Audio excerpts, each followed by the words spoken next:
गुरुजी, हम जो मतलब ये जानते हैं कि समय इसी डायमेंशन में है हुँ। और इसके पार समय नहीं है। लेकिन जब हम सुनते हैं दूसरे संतों की बात, और वो कहते हैं कि हर पल में या हर बार जब उसका जो हमारा सोर्स है उसका दिल धड़कता है तो असंख्य ब्रह्मांड निकलते हैं। तो वो भी तो समय हुआ ना, हर पल में दिल धड़का उनका, फिर असंख्य ब्रह्मांड निकले, तो क्या वो समय नहीं है? हुँ। पहली बात तो यह है कि इस डायमेंशन में समय है, इसके पार समय नहीं है। यह बात जो है सही नहीं है। समय जो है, जहाँ भी गतियाँ हैं वहाँ समय होगा, और समय होगा इन द सेंस कि जहाँ गतियाँ हैं और गतियों को जानने के लिए, गतियों को जानने वाली कोई चेतना है, तो वहाँ समय पैदा होगा। समय है क्या? विभिन्न गतियों को जानने वाली चेतना समय है। विभिन्न गतियों को जानने वाली चेतना समय है। यदि वो विभिन्न गतियों को जान रही है, अलग अलग गतियों को जान रही है, गतियाँ अलग अलग हैं, उसके होने का जो ढंग है, उसके होने का ढंग विभेद का है। विभेद का है, अलग अलग गतियाँ हैं, तो विभेद का ढंग है, तो वहाँ पे समय होगा। तो ये त्रिआयामी जगत में होगा, 3D में होगा, ऐसा नहीं, किसी भी डायमेंशन में जाएंगे तो होगा। तो जैसे आपका प्रश्न है कि जैसे उसका ब्रह्म का हृदय धड़का, या उसका अनंत का जो धड़का, तो उसमें जो है बहुत सारे ब्रह्म पैदा होते हैं। तो ब्रह्म का पैदा होना और ये सब जो है इहलोक है, ये तो त्रिआयामी जगत ही हुआ ना, जिसमें अनंत ब्रह्म पैदा होते हैं। ये त्रिआयामी जगत, दूसरा आयाम नहीं हुआ, सेम आयाम है, ये अनंत है, असीम है। इसमें ब्रह्म का हिप्नोटिज्म हमारा बहुत बड़ा हिप्नोटिज्म है। हम तो सब धरती से ही बहुत ज़्यादा हिप्नोटाइज्ड है। हमारे बहुधा चिंतन जो है सब धरती से ही जुड़े हुए हैं कि धरती में ऐसा चल रहा है, वैसा चल रहा है, यहाँ का समाज, यहाँ की इकोनॉमी, यहाँ की राजनीति, यहाँ के डिजास्टर्स, यही हिप्नोटिज्म जो है हमें उलझाए हुए है, चेतना को उलझाए हुए। इन गतियों से हम ज़्यादा हिप्नोटाइज्ड है, जो यहाँ की गतियाँ हैं सराउंडिंग्स की। इस हिप्नोटिज्म से बाहर निकलते हैं तो फिर हमें जो है आगे की चीज़ें दिखती हैं। सौर मंडल है और गैलेक्सी है और यूनिवर्स है।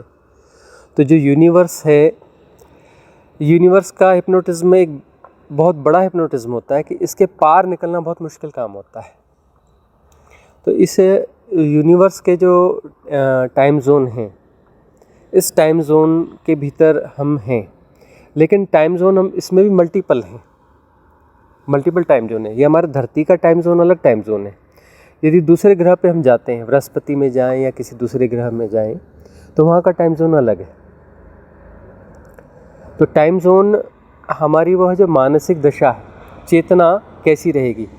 आप जो शहर में बैठे हैं, तो शहर में बैठे हैं तो जिस समय को अनुभव करते हैं, पहाड़ में बैठे हैं आप दूसरे समय को अनुभव करते हैं, क्योंकि वहाँ की गतियाँ थोड़ी अलग हैं।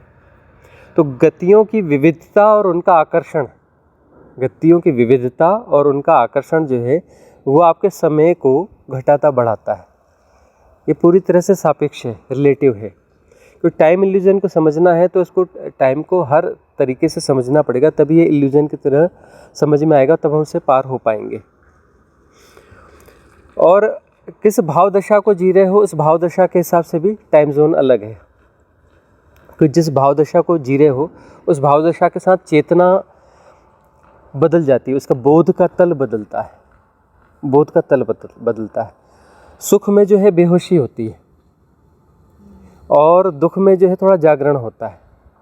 दुख में जो है वह टाइम जोन थोड़ा बड़ा दिखेगा, सुख में वह टाइम जोन थोड़ा सकरा दिखेगा।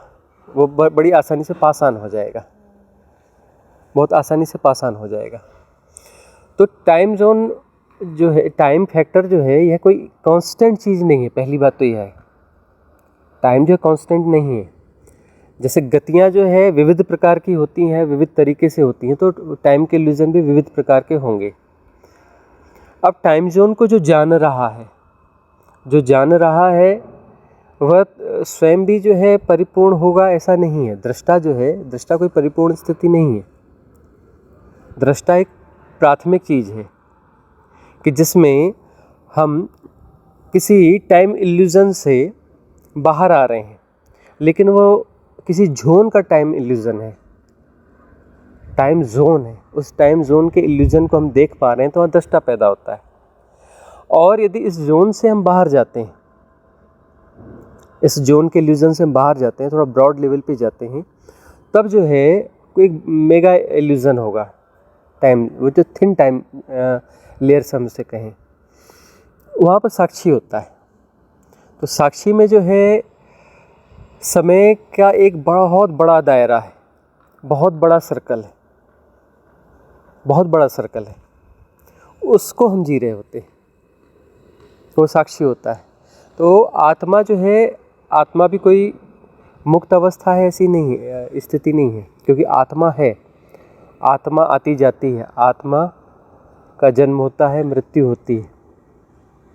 ये आत्मा के साथ में ठीक है कि उसे एक सीढ़ी की तरह लिया गया है आत्मा को,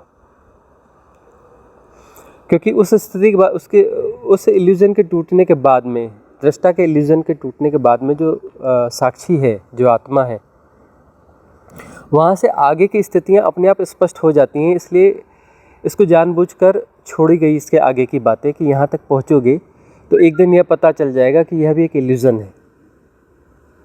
आत्मा जन्म लेती है, आत्मा मृत्यु होती है। फिर किसी जगह कहा जाता है ना आत्मा न जन्म लेती है न मृत्यु होती है आत्मा की, न आत्मा कहीं आता है न आत्मा कहीं जाता है ना। वहाँ पे भी किसी कांस्टेंट बिंदु की बात हो रही है, किसी रिलेटिवली बात हो रही है। बहुत गौर से देखेंगे तो रिलेटिव बातचीत है यह। तो एक बड़ा हिप्नोटिज्म है, लेकिन ये विचलन का तल है, जिसमें जितना ज़्यादा विचलन है उसका टाइम जोन बिल्कुल डिफरेंट है, लोअर लेवल का टाइम जोन है। वहाँ पर विचलन कम है, तो उसका विचलन का तल अलग है, उसका विचलन का तल अलग है आत्मा का। तो यह आयाम है। इस आयाम के अलावा और बहुत सारे आयाम हैं, कुल 64 आयाम हैं। नीचे के 2 आयामों में गतिविधियाँ शून्यवत हैं, शून्य नहीं है, शून्यवत हैं। और उसके बाद में जो गतियाँ हैं वह अतिरेक में है तीसरे में, और उसके बाद में वह गतियाँ डिफरेंट होती चली जाती हैं। अब धड़कन की जो बात है, धड़कन सबकी अलग अलग है। त्रिआयामी जगत की धड़कन अलग है। जो मॉलिक्यूलर स्ट्रक्चर है, इसमें हम भीतर जाएंगे, इलेक्ट्रॉन प्रोटॉन न्यूट्रॉन मिलते हैं, तो इसमें जो क्वांटा थ्योरी है हमारी, वो त्रिआयामी जगत की क्वांटा थ्योरी है। इसमें जो वाइब्रेशंस हैं कि एक क्षण में जो है वह ऐसा भासता है कि ये पदार्थ है, एक क्षण में ऐसा भासता है कि यह जो है तरंग मात्र है। तो जो प्रकंपन है, उन प्रकंपनों को हम कह लें कि ये धड़कन है, ठीक है ना, ये एक धड़कन है, ये वाइब्रेशन है। इसके आधार पर यह जगत बना हुआ है। ऐसे दूसरे आयामों में जब जाएंगे तो वहाँ की धड़कन अलग है और वहाँ का मॉलिक्यूलर स्ट्रक्चर अलग होगा। ये त्रिआयामी जगत है, तो जो अगला आयाम होगा है ना, 4D 5D पंचायामी षष्ठायामी 64 तक है, तो उन आयामों की धड़कन अलग होगी। और दूसरी बात यह है कि उनका जो मूल मंत्र भी अलग होगा, जिस मंत्र से ये सृष्टि हुई है त्रिआयामी जगत, वो जो अनंत है, असीम है, निर्गुण है, निराकार है, इनफाइनाइट वैक्यूमनेस है, उससे जो उसमें हम जिस चीज़ को समझ पा रहे हैं, हम अब जहाँ से आए हैं, जहाँ से जुड़े हुए हैं, उसको हम समझ पाएंगे, उससे हम टकराएंगे अनाहत नाद से, ओमकार से, जो त्रिआयामी, हम उससे टकराएंगे। तो हम कहेंगे कि त्रिआयामी जगत है और उसके पार जो है वह निर्गुण है, निराकार है, अनंत है, असीम है। हम उससे जो टकरा रहे हैं त्रिआयामी जगत से या उस अनाहत नाद से, ये हमारा अनाहत नाद है, जिससे हम बने हैं, जो हमारा इल्यूज़न है, जो हमारा टाइम है, ये हमारा टाइम है, ये हमारा इल्यूज़न है, ये हमारी आत्मा है, ठीक है ना, ये हमारी आत्मा है। ये आत्मा वहाँ से बनी हुई है, आत्मा भी बनी हुई है। थोड़ा सा थिन मामला है कि आत्मा बनी है, उन वाइब्रेशंस के कारण यह आत्मा है, उन वाइब्रेशंस के कारण यह जो है आत्मा है। हम जिस आत्मा की बातें करते हैं वो हाइपोथेटिकल है। एक्चुअली इसके रिलेटिवली ही इस आत्मा को जाना जा सकता है, तब इसके पार जाया जा सकता है। तो उसके होने का ढंग जो है त्रिआयामी जगत है, और यह अनाहत नाद उसमें होता है नहीं, वह इनबिल्ट है, मतलब वह उसके होने का ढंग है। उस अनंतता के होने का ढंग जो है वह अनाहत नाद है, और अनाहत नाद के होने का ढंग जो है त्रिगुणा है। और इस हिप्नोटिज्म को हम जीते हैं कि वह त्रिगुणा है, क्योंकि हम गतियों को, विभिन्न गतियों को जानते हैं और गतियों के हिप्नोटिज्म में बंधे हुए हैं। तो हमारे लिए वह तीन है, वस्तुतः वह एक ही है, टूटा है नहीं। लेकिन हम जिस तल पे जी रहे हैं तो हम उसको तीन ही देख पाएंगे। ऐसे ही जो चौथा आयाम है, पांचवा आयाम है, छठवां आयाम है, तो उसके जो मूल मंत्र हैं वो अलग हैं, उसके नाद अलग हैं। 4 का नाद होगा, 5 का नाद होगा, 6 का नाद। 6 आयामी जगत में वहाँ के नाद जो है अ उ म न होकर के उसमें 6 होंगे, ठीक है ना। और उस हिसाब से उसकी धड़कन होगी, उसके प्रकम्पन होंगे, जिससे वहाँ का मॉलिक्यूलर स्ट्रक्चर बनता है। और जहाँ पर भी यह विविधता आएगी कि त्रिआयामी संगठन है, संरचना है, चतुष्आयामी संगठन है, संरचना है, पंचायामी संगठन है, संरचना है, तो इस जगत के जो मॉलिक्यूलर स्ट्रक्चर हैं वह आपस में टकराएंगे नहीं, विजिबल नहीं होंगे, क्योंकि वो 3 से बना है या 4 से बना है। तो 3 और 4 आपस में जो है विरोधी नहीं है। त्रिआयामी जगत 2 चीज़ें बनी हुई है, उनको टकराओ, आपस में टकरा जाएंगे, चोट होगी, नाद होगा, टूटेंगे, फूटेंगे, जुड़ेंगे, जो कुछ भी होगा, क्रिया प्रतिक्रिया होगी। 4 और 3 इसको टकराओगे तो नहीं होगा, 5 और 3 को टकराओगे नहीं होगा, 6 और इसको टकराओगे, किसी को भी टकराओगे, न कोई घर्षण होगा, न संघर्षण होगा, कुछ भी फर्क नहीं पड़ेगा, कुछ भी फर्क नहीं पड़ेगा। उसकी धड़कन अलग है। इसकी धड़कन में जो ऐसे ब्रह्मांड पैदा होते हैं, ये ब्रह्मांड है, छोटा सा ब्रह्मांड है जो हमारा, जिसमें ऐसी बहुत सारी गैलेक्सीज हैं, मिल्की वे जैसी। तो यह जो छोटा सा ब्रह्मांड है अभी भी पैदा हुआ है, 1600 करोड़ साल पैदा हुए हैं, इसको शैशवावस्था में है, यह अभी भी पैदा ही हुआ है। ऐसे ब्रह्मांड जो है प्रतिक्षण, सिर्फ त्रिआयामी जगत की बात करें, अनंत पैदा होते हैं, कोई लाख, 2 लाख, 10 लाख पैदा होते हैं 1 सेकंड में, या 1 सेकंड में 1 करोड़ पैदा होते हैं, या 100 करोड़ पैदा होते हैं, या 1000 करोड़ पैदा होते हैं। ऐसा बिल्कुल नहीं, कोई भी क्षुद्र संख्या काम नहीं करती। इस त्रिआयामी जगत में ऐसे ब्रह्मांड अनंत पैदा होते हैं प्रतिक्षण, और प्रतिक्षण जो है अनंत नष्ट होते हैं। ये गतियों की भाषा है, ये इस हिप्नोटिज्म की भाषा है। भाषा में इतना पकड़ा जा सकता है क्योंकि हम सेकंड्स में बात कर रहे हैं, और सेकंड हमारे यहाँ का धरती का हिप्नोटिज्म है। सेकंड जो हिप्नोटिज्म है ये हमारी धरती का हिप्नोटिज्म है। जो छोटी सी धरती है, जो कि सूर्य से 10 करोड़ गुना टुकड़े की जाए तो हर टुकड़ा जो है सूर्य का धरती से बड़ा होगा, और सूर्य बहुत छोटा तारा है, इस मिल्की वे का बहुत छोटा सा तारा है, बहुत छोटा तारा है।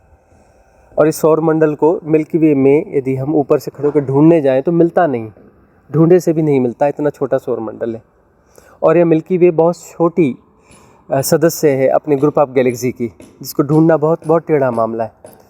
फूस के ढेर से सुई ढूंढना आसान है, ग्रुप ऑफ गैलेक्सी में मिल्की वे को ढूंढना बहुत मुश्किल काम है, इतनी क्षुद्र है यह। तो जो है इस छोटी सी धरती की जो गतियां हैं, एक कक्षीय गति है और एक अक्षीय गति। अक्षीय गति अपने अक्ष पे घूम रही 24 घंटे में, कक्षीय गति में 365 दिन सूरज के आसपास घूम रही है। तो इससे जो हिप्नोटिज्म पैदा हुआ है, धूप छाँव का खेल पैदा हुआ है। इस धूप छाँव के खेल से हमने जो दिन रात और घंटे, मिनट, सेकंड्स बना रखे हैं, इस सेकंड का हम उपयोग करें कि 1 सेकंड में ऐसा। तो ये हिप्नोटिज्म की भाषा है, ये भाषा ही हिप्नोटिज्म की भाषा है। ये समय हिप्नोटिज्म है, और हिप्नोटिज्म, समय का हिप्नोटिज्म मल्टीपल है। हर आयाम में समय का हिप्नोटिज्म अलग अलग होगा, जितने भी आयाम हैं। और जहाँ पर भी होने का बोध है वहाँ पे समय का हिप्नोटिज्म होगा ही होगा। होने का बोध है ना, सेपरेशन का बोध है। तुम कितने भी बड़े हो, अहम ब्रह्मास्मि, तो कोई इस तल को जी रहा है तो उसके समय का हिप्नोटिज्म अलग लेवल का हिप्नोटिज्म है, लेकिन हिप्नोटिज्म के बाहर नहीं है, वो हिप्नोटिज्म के बाहर नहीं है। वह किसी ब्रह्म के हिप्नोटिज्म को जी रहा है, और ब्रह्म के काल को जी रहा है, ब्रह्म के काल को जी रहा है, ब्रह्म के हिप्नोटिज्म को जी रहा है। और वह किसी सूक्ष्म अहम को जी रहा है, ब्रह्म के होने के अहम को जी रहा है, अहम ब्रह्मास्मि। है ना। तो ये जो धड़कन की बात हुई वो ब्रह्म की धड़कन नहीं है, ब्रह्म तो बहुत छोटी चीज़ है, पर ब्रह्म की धड़कन की बात हुई। तो पर ब्रह्म जो है एक ग्रेट इल्यूजन, ग्रेटेस्ट इल्यूजन है परम ब्रह्म। परम ब्रह्म यानी ग्रेटेस्ट इल्यूजन। और परम ब्रह्म कैसा है? देखो, ब्रह्म जो है शाश्वत नहीं है, ब्रह्म शाश्वत नहीं, ब्रह्म पैदा होते हैं, नष्ट होते हैं।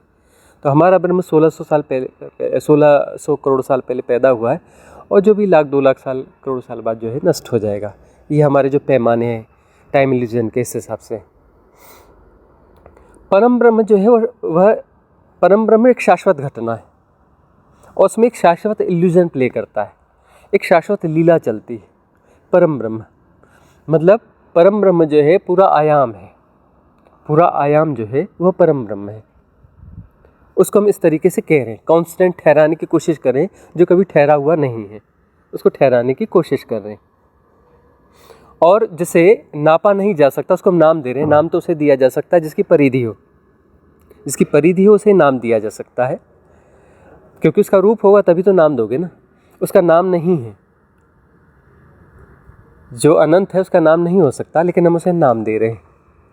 तो ये हमारी भाषा की कमजोरी है, या जो भी कह लें, हमारी अभिव्यक्ति की क्षमता है।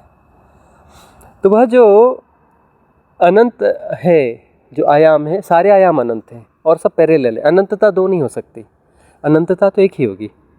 उसी अनंतता में ये जो है पूरे प्ले चल रहे हैं, 64 आयाम के प्ले चल रहे हैं, 64 किस्म के इस स्टेडियम्स हैं, और वहाँ पे ये सारे खेल चल रहे हैं। तो ये परम ब्रह्म का अर्थ हुआ ये पूरा आयाम, इसके बारे में एक अवधारणा है, हाइपोथेसिस है। उसका नाम परम ब्रह्म नहीं है, लेकिन उसका नाम हमने परम ब्रह्म दिया है। उसकी हम परिकल्पना करते हैं, जिसकी परिकल्पना नहीं हो सकती, वो शाश्वत क्रिया है। परम ब्रह्म एक शाश्वत क्रिया है। ऐसा नहीं है कि सृष्टि कभी पैदा हुई, ब्रह्म पैदा होते हैं, ब्रह्म नष्ट होते हैं।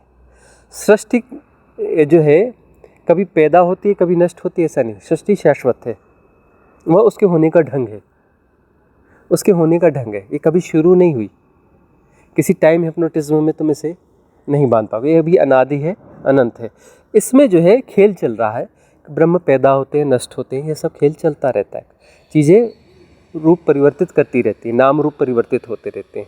लीला यही है कि नाम रूप जो है भासते हैं और वह लगातार परिवर्तित हो रहे हैं। होता कुछ भी नहीं है यहाँ पर, होता कभी कुछ है ही नहीं, कहीं कुछ नहीं होता। धरती है, बहुत बड़ा झूठ है ना। सूरज है, झूठ है। ब्रह्म है, यह भी झूठ है। सब कुछ झूठ है, क्योंकि है कुछ होता ही नहीं, हो रहा है, हो रहा है। और जो हो रहा है वह संगीत है, और वह संगीत है तो उसमें सत्यता है।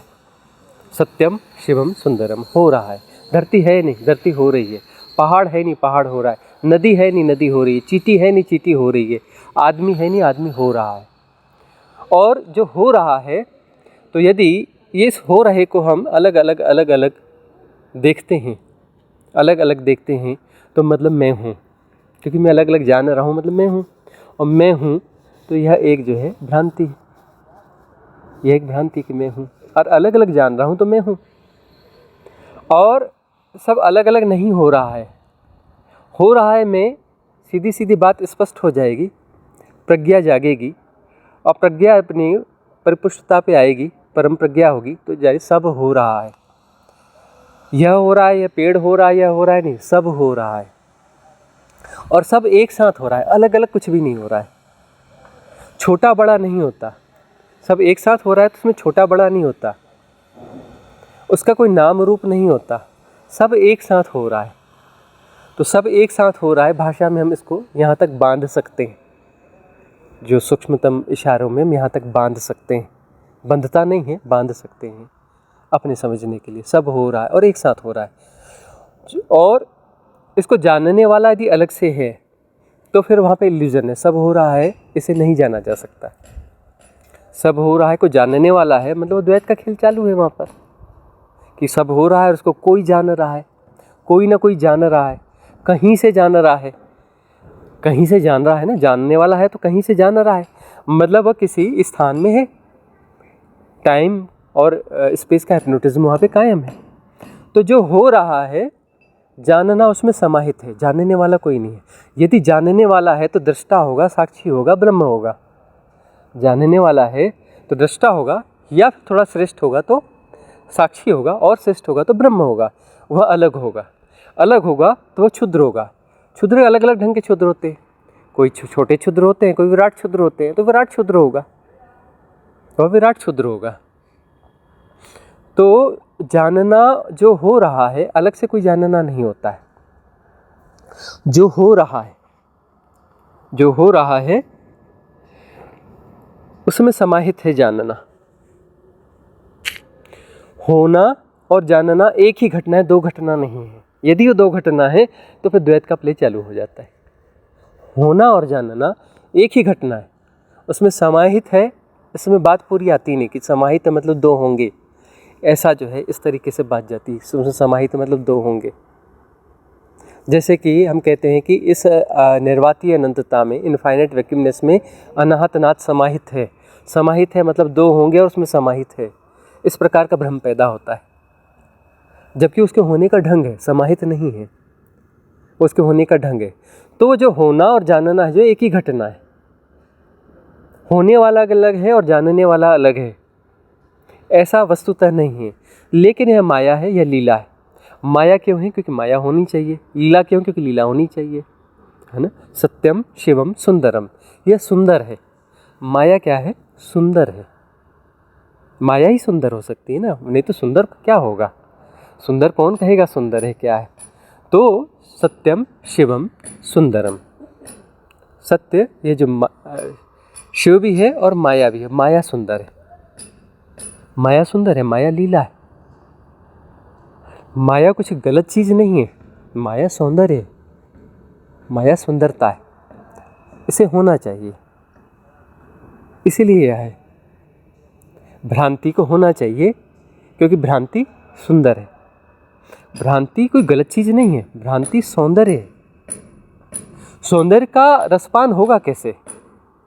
सौंदर्य का रसपान करने के लिए द्वैत चाहिए या नहीं चाहिए? यदि सौंदर्य है और सौंदर्य को कोई जानने वाला है, कोई जानने वाला है तभी तो सौंदर्य होगा ना। तो माया सुंदर है और ये सत्य का हिस्सा है। यह माया की भाषा में है, यह वही है, यह वही है। तो टाइम हिप्नोटिज्म जो है मल्टीपल लेवल पे है, और इसको टाइम हिप्नोटिज्म क्यों है? क्योंकि इसे होना चाहिए, तभी यह लीला चलेगी। टाइम एंड स्पेस के इल्यूजन से माया पैदा होती है, सेपरेशन होता है, और सेपरेशन से खेल संभव है। खेल जो है बगैर दो के नहीं हो सकता। लीला में जब तक विभेद नहीं होगा तो लीला प्ले नहीं की जा सकती। विभेद से लीला प्ले होती है, और सारे विभेद सुंदर है, माया है, सुंदर है, सौंदर्य से जागता है। सौंदर्य यानी क्या? सौंदर्य यानी क्या? सौंदर्य यह है कि पहले विभेद जो है, विभेद फैलते हैं, विभेद बढ़ते हैं, फिर विभेद मर्ज होते हैं। तो मर्ज होते हैं तो वह सौंदर्य होता है। ले यही है कि पहले बिखरेगा फिर समेटा जाएगा। तो जब समेटा जाएगा तो वहाँ पर सौंदर्य है।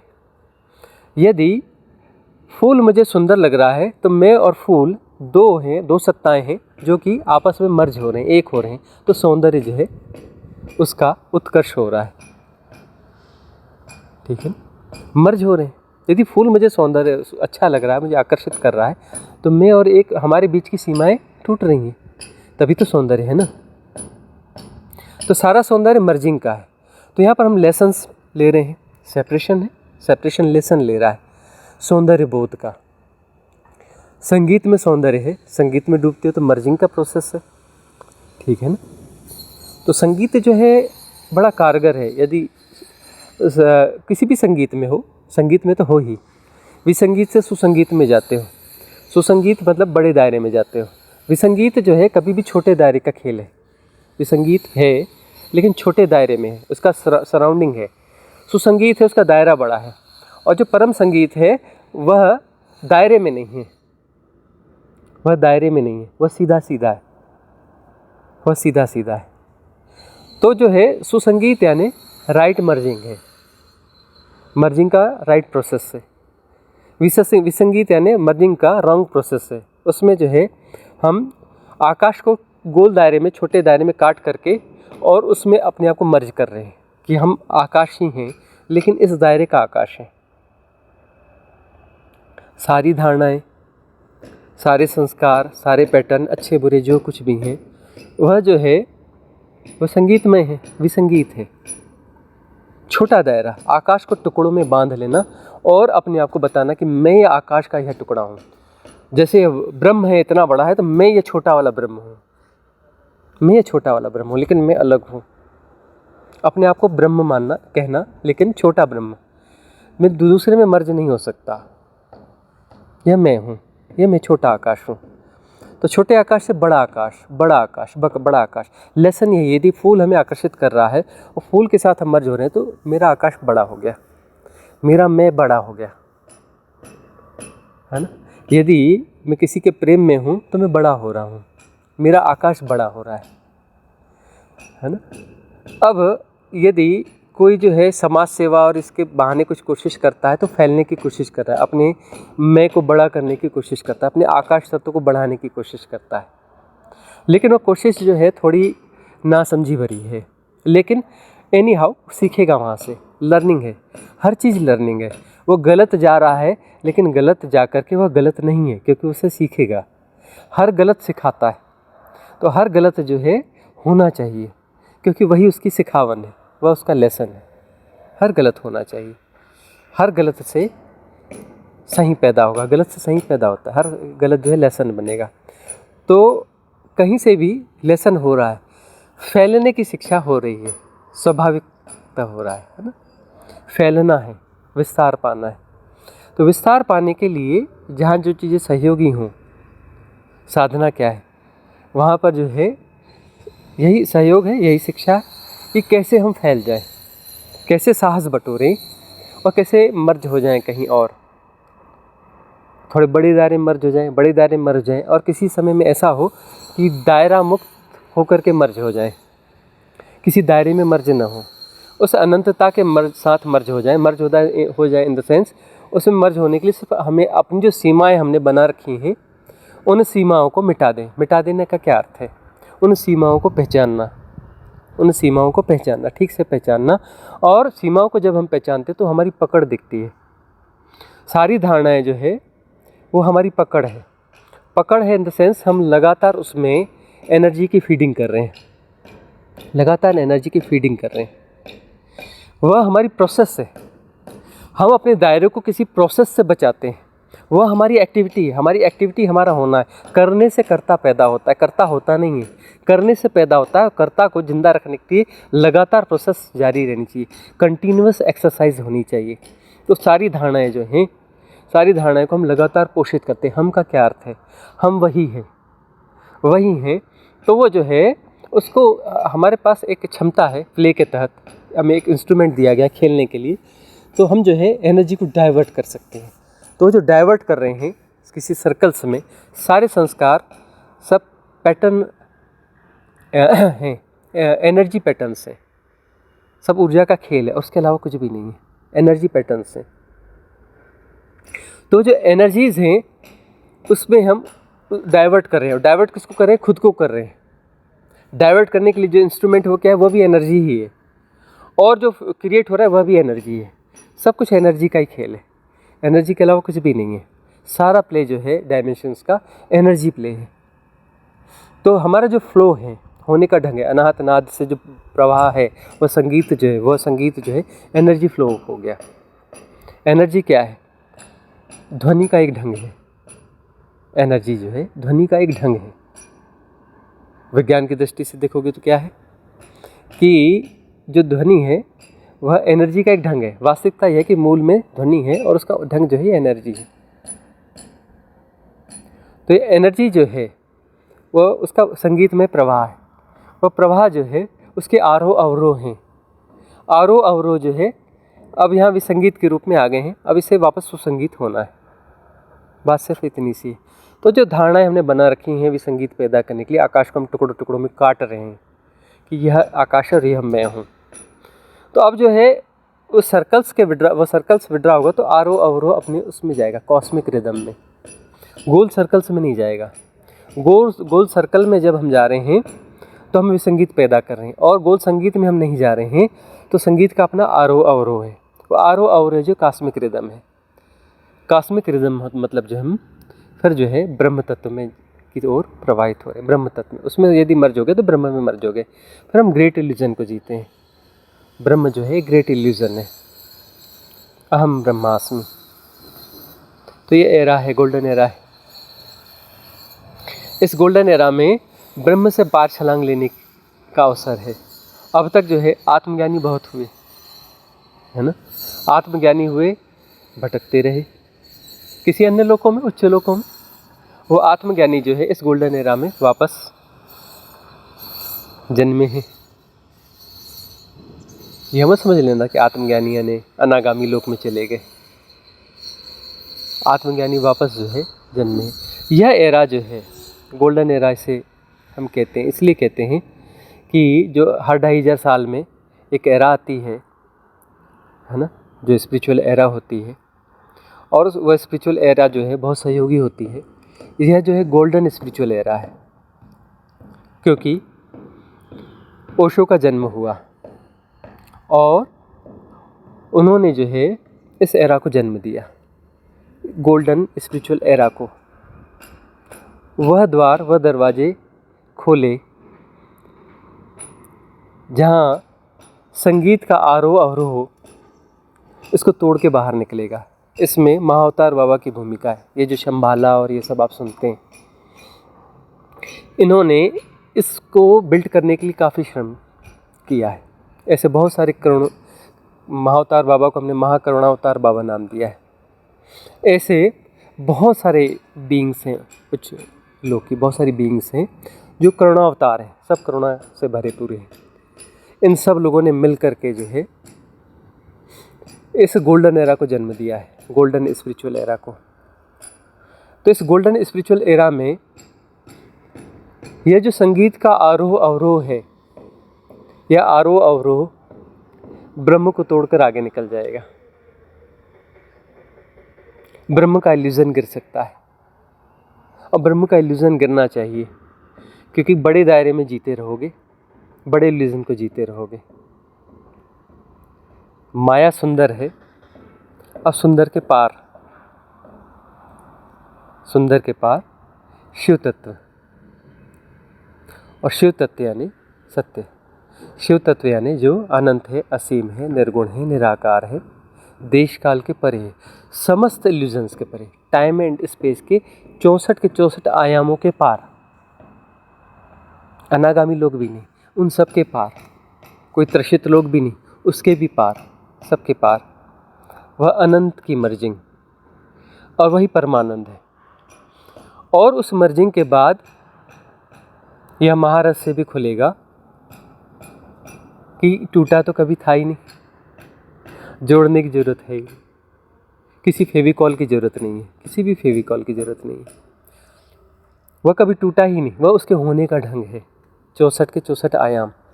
तो उस मर्जिंग में सब एक ही है, सृष्टि भी और परासृष्टि भी।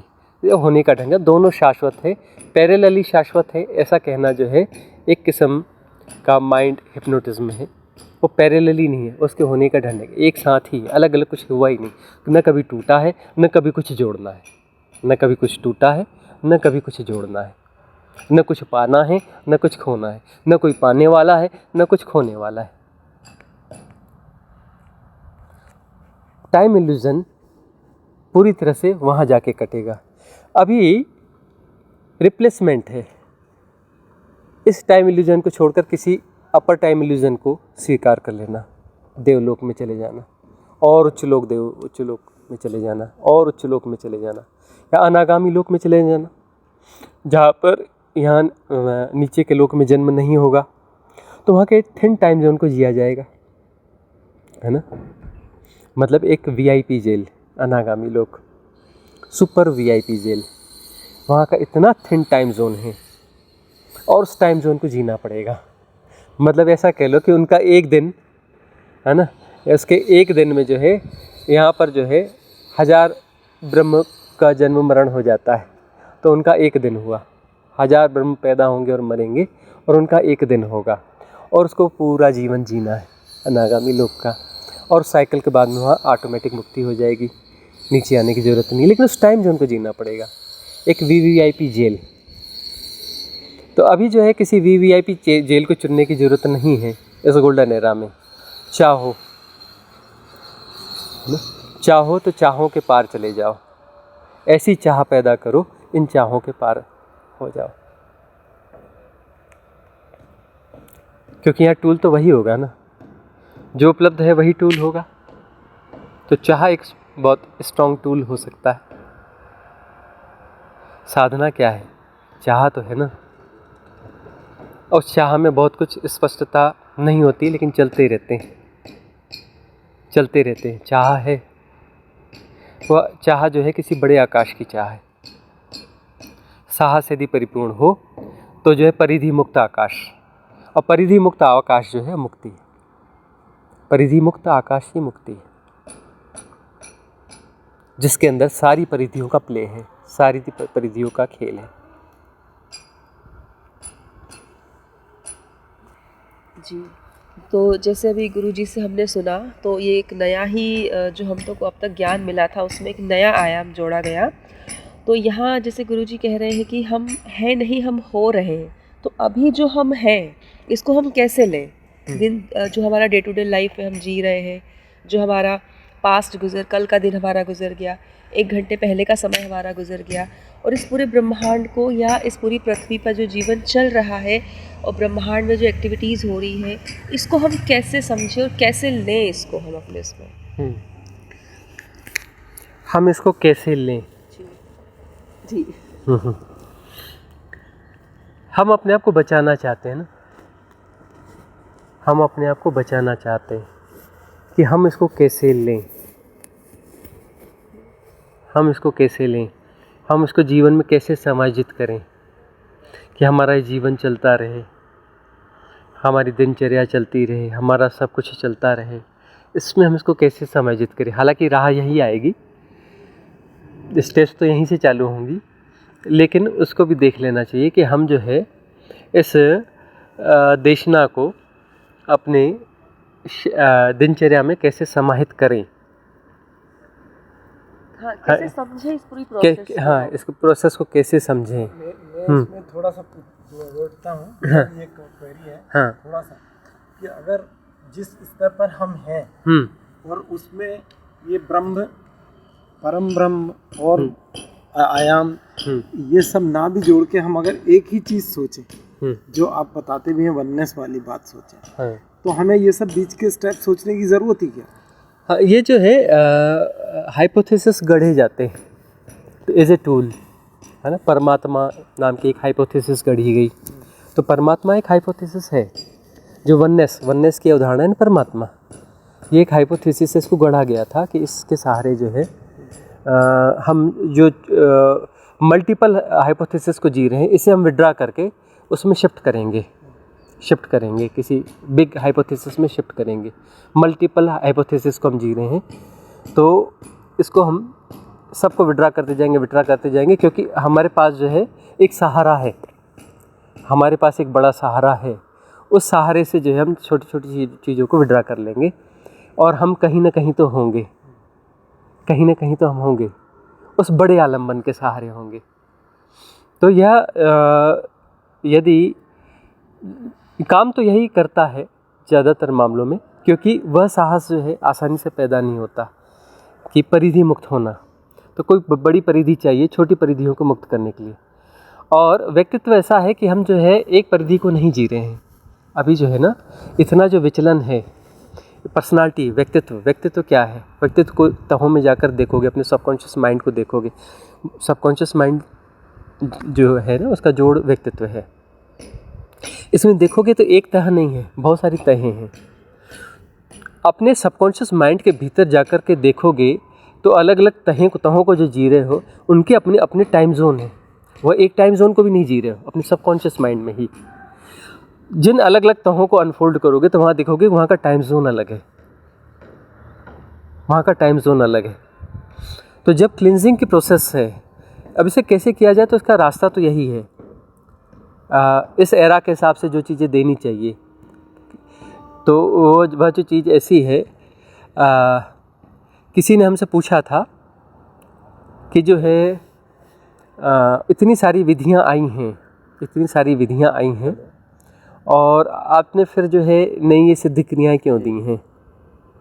तो नई सिद्ध क्रियाएँ इसलिए दी हैं कि उस समय जो चीज़ें दी गई थी और उसके द्वारा जो है उस समय में जो चीज़ें घटनी थी वो घट गई।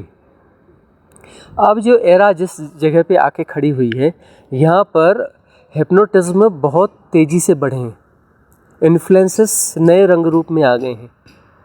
इन नए इन्फ्लुएंसेस से बाहर कैसे हुआ जाए, इसलिए फिर ये नई सिद्ध क्रियाएँ देने की आवश्यकता पड़ी। हैपनिंग से आई हैं, हमने नहीं दी हैं, हैपनिंग से आई हैं, हमारे माध्यम से आई हैं। हमारे माध्यम इन द सेंस ये एक इंस्ट्रूमेंट है, एक इंस्ट्रूमेंट के माध्यम से आई हुई हैं।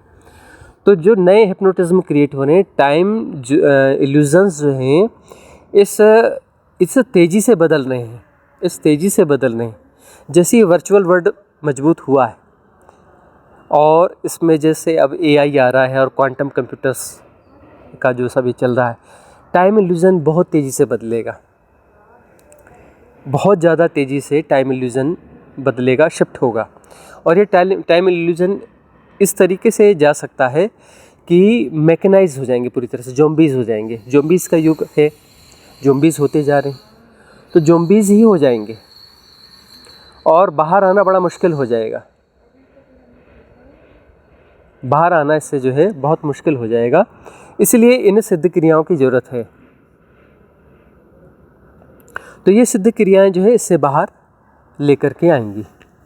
यह एक वे है कि कैसे इस हिप्नोटिज्म को तोड़ा जाए। हम शेड्यूल में इसको कैसे समाहित करें कि बजाय होना चाहिए कि इन इल्यूजन्स को हम कैसे तोड़ें, इन इन्फ्लुएंसेस को कैसे हम विड्रा करें, जो कि इसे सत्य प्रतीत करवा रहे हैं, वर्चुअल वर्ल्ड को भी सत्य प्रतीत करा रहे हैं। अभी देखा है नई जनरेशन को, जो वर्चुअल चीज़ें प्रकट हो रही हैं, इवन छोटे बच्चों को हम देख रहे हैं, जो एनिमेटेड चीज़ें हैं उनमें उन्हें सत्य का आभास हो रहा है। एनिमेटेड चीज़ों में जो 3, 4, 5 साल के बच्चे, उनको देखो तो उस तरीके से चल रहे हैं, जो एनिमेटेड प्ले हैं उनके लिए वो सत्य है। अब वहाँ से लेकिन एक बात यह भी पैदा होती है कि उनके लिए एनिमेटेड चीज़ें सत्य का प्ले महसूस हो रही हैं उन्हें, तो हम जो है थोड़े हमारा एनिमेशन थोड़ा स्ट्रॉन्ग है, ज़्यादा बड़ा स्ट्रॉन्ग है।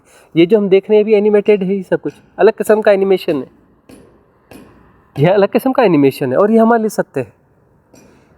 तो जो भी ये क्रिएशन है सब हो रहा है और एक साथ हो रहा है, ये एक एनिमेशन है। सब हो रहा है और सब एक साथ हो रहा है, ये एनिमेशन है। और ये एनिमेशन जो है, एनिमेशन इसलिए है क्योंकि इसमें हम इसको तोड़ के देख पा रहे हैं, तो एनिमेशन है। अलग अलग कर रहे हैं, तो ये अपना एक अलग किस्म का एनिमेशन है। और ये हमें जो सत्य की तरफ प्रतीत हो रहा है, सब एक साथ हो रहा है, अलग अलग नहीं हो रहा है, एक साथ हो रहा है। एक साथ हो रहा है तो वहाँ पर हिप्नोटिज्म गिरेंगे। अब ये भाषा में हम कह रहे हैं कि एक साथ हो रहा है, तो मतलब अंदर बिल्ट है ना कि एक साथ हो रहा है, मतलब अलग अलग है। हमने माना हुआ है कि अलग अलग है, तभी तो एक साथ हो रहा है। माना हुआ है ना, सब एक साथ हो रहा है का क्या मतलब? हमने माना हुआ है कि सब अलग अलग हैं और एक साथ हो रहे हैं। अब ये पेड़ है, ये पेड़ हो रहा है, ये चींटी हो रही है, ये फलाना हो रहा है, मतलब माना हुआ है ना। पेड़ हो रहा है, पहली बात पेड़ है कहाँ, ढूंढ के तो बताओ पेड़ कहाँ है। हमने तो पेड़ नहीं देखा, आपने देखा है पेड़? बोलते हैं हाँ हमने पेड़ देखा है। यह पेड़ है, यह आम का पेड़ है, यह केसर आम का पेड़ है, यह मीठे केसर आम का पेड़ है। मल्टीपल हिप्नोटिज्म है। न वह मीठे केसर आम का पेड़ है, न वह केसर आम का पेड़ है, न वह पेड़ है, न वह आम का पेड़ है, न वह पेड़ है। पेड़ है ही नहीं। पेड़ होता कहाँ है? कहाँ चींटी होती है? कहाँ मनुष्य होता है? होता तो कुछ भी नहीं है। सब हो रहा है और नाम किसी का होता नहीं है। नाम हमारे व्यवहारिक सत्य हैं। और वो क्यों? क्योंकि होने चाहिए भाई। व्यवहारिक सत्य तो है ना, प्ले के लिए है, प्ले होना चाहिए ना, तो व्यवहारिक सत्य होने चाहिए कि वो चींटी भी है और चींटी नहीं भी है, वो पेड़ है भी और पेड़ नहीं भी है, और वह आम का पेड़ है और नहीं भी है, वह केसर आम का पेड़ है और नहीं भी है, और मीठे केसर आम का पेड़ है और नहीं भी है। तो व्यवहारिक सत्य तो अपनी जगह रहेंगे, और व्यवहारिक सत्य एक प्ले की तरह ही होना चाहिए। वह प्ले की तरह ही होना चाहिए। वह जो है पारमार्थिक सत्य की जगह न ले। पारमार्थिक सत्य है कि सब हो रहा है क्योंकि होना ही चाहिए, दला है, और शाश्वत हो रहा है, सदा से हो रहा है, सदा होता रहेगा। देश काल की बात ही नहीं है, नाम रूप होता ही नहीं है, नाम रूप होता ही नहीं है। यह पारमार्थिक सत्य है और व्यवहारिक सत्य है। तो व्यवहारिक सत्य तभी खेल होगा जब पारमार्थिक सत्य है, तो व्यवहारिक सत्य जो है खेल की तरह होगा, महालीला की तरह होगा, महारास की तरह होगा,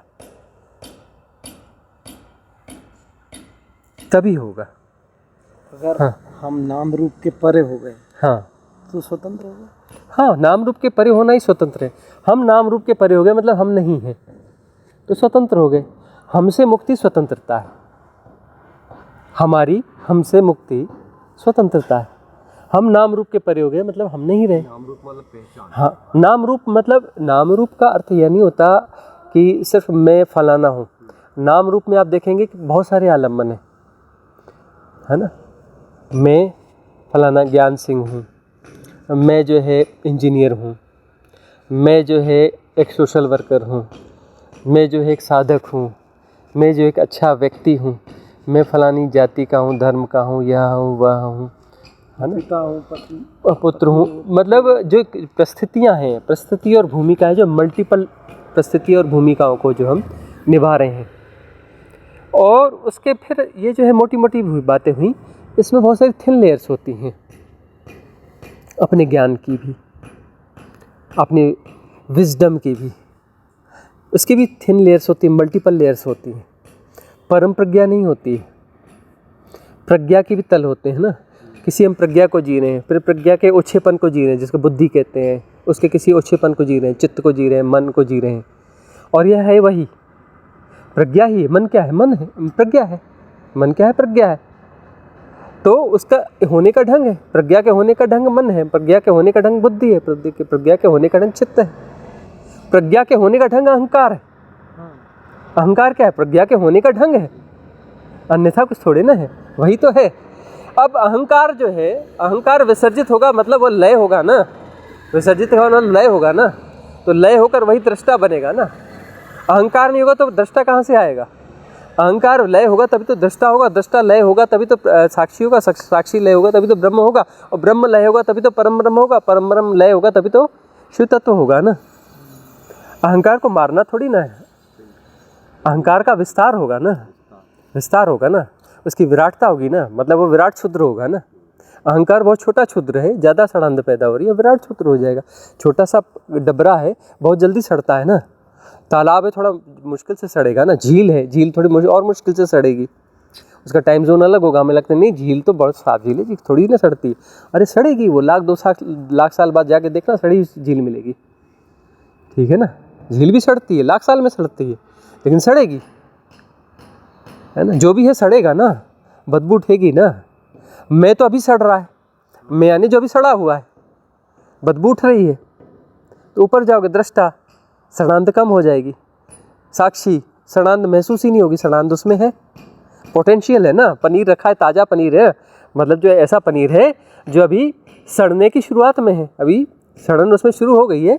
पनीर एक सड़ा हुआ रूप है, गौर से देखोगे ना, फर्मेंटाइन है ना, पनीर फर्मेंटाइन है ना, सड़न की एक स्थिति में है ना, अभी खाया जा सकता है ना, अभी पौष्टिक है, क्योंकि सड़न की उस प्रोसेस में है कि यह पौष्टिक है। पनीर जो है दूध की एक सड़ी हुई अवस्था है, क्या बोलते हैं इसको, और क्या बोलते हैं, सड़ी, हाँ फर्मेंटेड अवस्था है, वो सड़ी हुई अवस्था है उसकी, और वहाँ पर वह यूज़फुल है, लेकिन सड़ी हुई अवस्था है ना। तो बड़ी झील है, वो एक सड़ी हुई अवस्था है अभी, लेकिन अभी काम चल रहा है उसमें, अभी जो है बेनिफिशियल है, उसका पानी जो है अभी फ़ायदा करेगा, सब कुछ करेगा। बड़ी झील का एक दिन वो पूरी तरह से सड़ जाएगा, वह झील भी सड़ेगी ना, सब कुछ सड़ेगा, जो भी सेपरेशन है सड़ेगा ना, खाद बनेगा ना, सड़ के खाद बनेगा ना, खाद बनेगा तभी तो फ्लावरिंग आएगी ना, तभी तो कमल खिलेगा ना, तभी तो उसमें आगे की बात बनेगी ना। तो जहाँ है, जो जहाँ है मतलब सड़ रहा है, मैं बहुत जल्दी सड़ता है, हूँ थोड़ा धीरे से सड़ता है जो है थोड़ा और धीरे सड़ता है, उसका टाइम जोन अलग है कि सड़ने का, है कि सड़ने का टाइम जोन अलग है। सड़ता सब कुछ है, जो भी है वो सड़ेगा, सड़न के पार। और जो सड़ेगा फिर वो नया हो जाएगा, सड़े के खाद बनेगा फिर नया हो जाएगा। यह प्ले जो शाश्वत है, ये प्ले शाश्वत है। सारी प्रक्रिया छोटे से देखो बड़े से देखो वही चल रहा है कि पौधा गिर के सड़ेगा, वही खाद बन जाएगा, वहाँ अगला जो है बढ़िया पौधा निकल आएगा।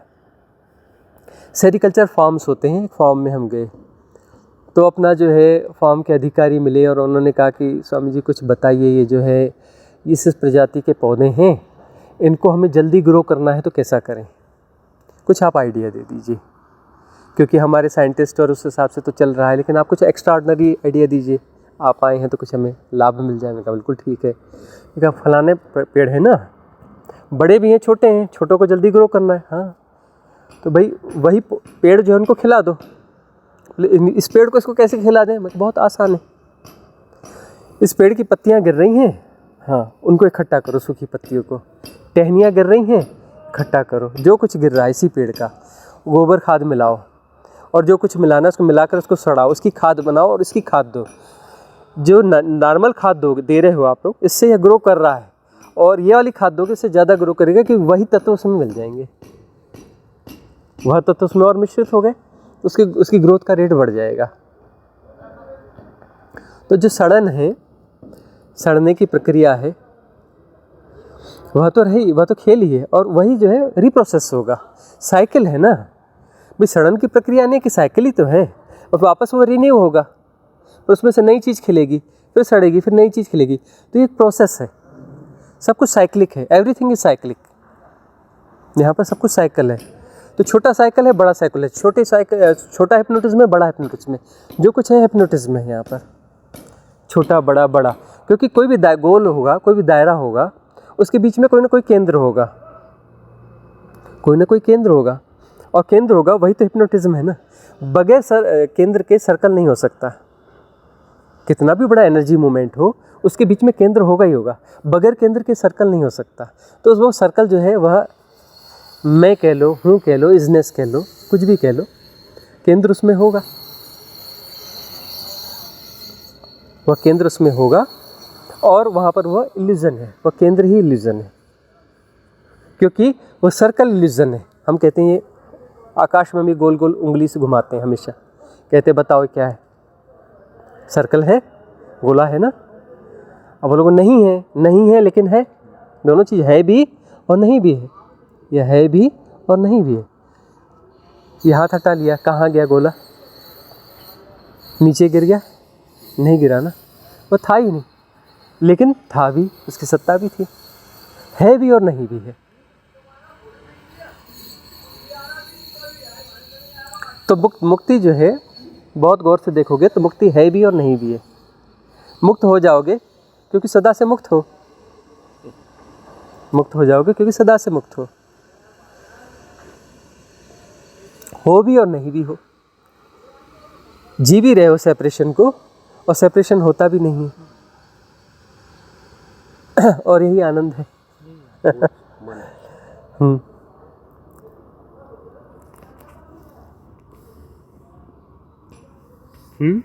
इजनेस ही तो कंटिन्यूम है।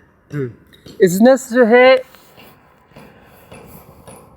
हर थोड़ा बड़ा प्ले है इजनेस में। देखो इजनेस जो है, इजनेस का एक दायरा है, जैसे ब्रह्म इजनेस है, यह भाषा ब्रह्म तक काम करती है, इसके बाद इजनेस काम नहीं करती है, परम ब्रह्म में इजनेस काम नहीं करती, उसके लिए हमारे पास शब्द नहीं है अभी। इजनेस ब्रह्म तक का शब्द है, हाँ, ब्रह्म के पार जो है ये भाषा नहीं है, उसके बाद यह भाषा काम नहीं करती। इस भाषा में उसे आगे की बात नहीं कही जा सकती है, घटेगी तो बाद में फिर इसका अनफोल्ड करेंगे। हो सकता है अगली रिट्रीट, हर रिट्रीट के साथ अगली स्टेप आती है, तो अगली स्टेप में शायद वो वाले रहस्य बंधेंगे भाषा में, तब देखेंगे। लेकिन इजनेस जो है ब्रह्म तक है। अनाहत जो आपने बोला, अनाथ नाद, से हम बने, हाँ, आपने बोला हम से अनाथ बना, इस चीज़ को थोड़ा अनफोल्ड कीजिए। हाँ, अनाहत नाद जो है, जो अनंत है, असीम है, निर्गुण है, निराकार है, निर्वाती अनंतता, इन्फिनिटी है। तो इन्फिनिटी के होने का ढंग अनाहत नाद है, मतलब वहाँ पे शाश्वत है। जैसा वह शाश्वत है, सनातन है, वैसे अनाहत नाद शाश्वत, कोई बोल नहीं रहा है। हम बोलते हैं ओम, अ उ म, ये 3 ध्वनियाँ हैं, ये आहत नाद है। अनाहत नाद जो है वो शाश्वत है, सनातन है, उसके होने का ढंग है, मतलब उस निर्वाती अनंतता में यह नाद रहता है ऐसा नहीं, वह उसके होने का ढंग है, वह उसके होने का ढंग है। और साधना में जब हम गहरे जाते हैं भीतर, तो नाद सुनाई पड़ता है और 24 घंटे सुनाई पड़ता है। पहले बहुत तेज़ सुनाई पड़ेगा कि जैसे बहुत बड़ा लाउड स्पीकर अच्छी हाई क्वालिटी का चल रहा है और एकदम स्पष्ट सुनाई पड़ेगा, कुछ दिनों तक सुनाई पड़ेगा। फिर धीरे धीरे धीरे धीरे बहुत धीमी सी ध्वनि हो जाएगी और लगातार वो सुनाई पड़ेगा। तो यह जो अनाहत नाद सुनाई पड़ता है, तो हमें क्यों सुनाई पड़ता है? क्योंकि हम जो है उस लेयर को जाके भीतर टच करते हैं, उस अपने भीतर जो स्थूल तत्व को जी रहे हैं, है ना, इस फिजिकल बॉडी को जी रहे हैं। फिजिकल बॉडी के पीछे साधना में जाते हैं तो हमें अपनी इथरिक बॉडी मिलती है, आकाश शरीर मिलता है। आकाश शरीर मतलब हम जो है एक फैलाव को जीते हैं। उसके भीतर फिर जाते हैं तो सूक्ष्म शरीर होता है, वह भी आकाश तत्व है और थिन लेवल पे है, लेकिन वहाँ पर सेपरेशन है। इसमें भी सेपरेशन होता है, आकाश तत्व में सेपरेशन होता है, कभी बहुत बड़ा महसूस करते हैं, कभी बहुत छोटा महसूस करते हैं आकाश तत्व में। तीसरा जो शरीर है सूक्ष्म शरीर, कॉजल बॉडी, एस्ट्रल बॉडी भी कहते हैं, इसे कारण शरीर कहते हैं। तो यह शरीर है, ये 3 शरीर हो गए। इसके बाद जो चौथा शरीर आता है मेंटल बॉडी, मनस्काया, तो जैसे ही हम उसको टच करते हैं तो अनाहत नाद सुनाई पड़ता है। अनाहत नाद सुनाई पड़ता है क्योंकि सारी हाइपोथेसिस जा कर के जो है, सारे जो प्ले जा कर के वहाँ से टकराते हैं और वहीं से आते हैं, क्योंकि वहीं से निसृत हो रहे होते हैं, वहीं से रूपाकार ले रहे होते हैं। तो चौथी काया जो होती है ये 5वीं काया से जुड़ी हुई है। तो इस चौथी काया के टच के साथ ही वो पूरे सर्कल का वो वाला हिस्सा भी टकराता है, 5वां वाला। तो वहाँ से जो अनाहत नाद सुनाई पड़ता है। और यहाँ पर फिर जो है बहुत सारे अनुभव होते हैं। ये जो 4 शरीर हैं, 4 काया हैं, यह इहलोक है, पौद्गलिक जगत है, मतलब यहाँ मैटर का प्ले हो रहा है, ठीक है ना। और जो है इस 4 के ऊपर में जो 3 कायाएँ हैं, स्पिरिचुअल बॉडी जिसमें हम आत्म काया कहते हैं, ब्रह्म काया है, कॉस्मिक बॉडी, और उसके बाद में शिव काया है। तो ये जो 3 बॉडीज़ हैं, ये पूरा जो है आकाश तत्व का वह प्ले है जहाँ पर ये पुद्गल का खेल नहीं है। मतलब ये जो क्वांटा थ्योरी जो है, जहाँ से ये बना है, मैटर क्रिएट होता है, ये वाला काम नहीं है, ये वाले मैटर्स नहीं है, मैटर के बाहर है। इसमें उसमें एनर्जीज़ हैं, एनर्जीज़ वहाँ पर भी हैं, लेकिन ये वाला प्ले नहीं कर रही हैं। जो क्वार्क प्ले है, क्वार्क प्ले नहीं कर रही हैं, बियॉन्ड क्वार्क है, वहाँ पे बियॉन्ड क्वार्क है। तो वह जो प्ले है, अनाहत नाद जो है, यहाँ से आकर के जो क्वार्क प्ले स्टार्ट कर रहा है, इस क्वार्क प्ले का परिणाम यह सब कुछ है। उसका परिणाम भी यह मैं या मेरा शरीर, यह सब कुछ है, यह इस क्वार्क प्ले है। क्वार्क प्ले यहाँ से चालू होता है।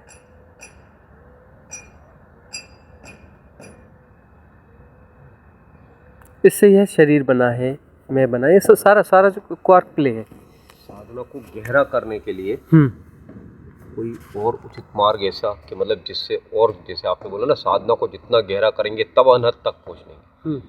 ये तो उसके लिए विधियाँ दी हुई हैं ना, 100 के लगभग सिद्ध क्रियाएँ दी हुई हैं। इन सिद्ध क्रियाओं का प्रयोग करें, बहुत आसानी से होता है, किसी लंबी साधना की ज़रूरत नहीं है। इस एरा के हिसाब से विधियाँ उतर रही हैं, है ना। जो भी साधक अभी 2 साल 2.5 साल में हमसे जुड़े हुए हैं, इसमें 500 से ज़्यादा साधक हैं जिन्हें अनाहत नाद घट चुका है। कोई 6 महीने से जुड़ा है, कोई 1 साल से जुड़ा है। तो जो भी साधना में नियमित हैं, इन सिद्ध क्रियाओं के साथ हैं, देशना के साथ हैं, 500 से ज़्यादा साधक हो चुके हैं जिन्हें अनाहत नाद घट चुका है। और जो है प्रतिदिन एक न एक साधक सूचना देता है कि अनाहत नाद घट गया, प्रतिदिन एक न एक साधक लंबी सूचना दे साधना रहा की है। जरूरत नहीं है। बिल्कुल साधना की जरूरत है, क्योंकि विद्या सहज योग है। जो सिद्ध क्रियाएं आ रही हैं, ये सहज योग की क्रियाएं हैं, वो बहुत ज़्यादा इफेक्टिव हैं, बहुत ज़्यादा इफेक्टिव है। इससे अनाहत नाद जो है बहुत इजी घटता है, और वो टी ची पी वाला वो अनाहत नाद नहीं घटता। मुझे झिंगुर की आवाज़ सुनाई दे रही है, वो वाला अनाहत, फर्जी वाला अनाहत नाद नहीं घटता। वो वाला अनाहत नाद जिसमें ओमकार का नाद सुनाई पड़ता है, धीमे धीमे नहीं सुनाई पड़ता, बहुत ज़ोर से सुनाई पड़ता है, स्पष्ट सुनाई पड़ता है, लगातार सुनाई पड़ता है, बड़ी आसानी से घटता है, बहुत आसानी से घटता है।